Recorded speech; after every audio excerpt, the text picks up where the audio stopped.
কিন্নর Spiti tour complete করে আমরা এখন 123-12 কালকা হাওড়া নেতাজি এক্সপ্রেস ধরে চলেছি হাওড়ার পথে। যদিও আমার গন্তব্য বর্ধমান। ঘুম থেকে উঠে চা বিস্কুট ও তারপরে মুড়ি সিঙ্গারা দিয়ে ব্রেকফাস্ট কমপ্লিট করেছিলাম। ইতিমধ্যে সঞ্জিতদা আমাদের ট্যুর নিয়ে আলোচনা করার জন্য আমাদের কোচে এসেছেন।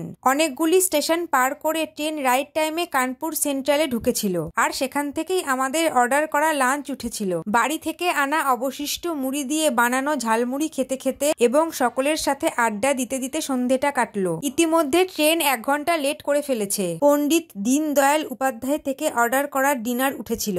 রাতে ঘুমিয়ে পড়ার পর পরদিন সকালে আমার সেদিনের সমস্ত প্ল্যান বানচাল করে দিয়ে ট্রেন প্রায় 2 ঘন্টা লেট করে বর্ধমান ঢুকেছিল। ফলস্বরূপ আমি বর্ধমান সাগরদিঘির কানেক্টিং গণদেবতা এক্সপ্রেস পাইনি। কাটোয়া খাগড়াঘাট হয়ে অনেক ঘুরপথে আমাকে লালবাগ কোর্ট স্টেশনে পৌঁছাতে হয়েছিল। খুব তাড়াতাড়ি দেখা হচ্ছে পরের ভিডিওতে।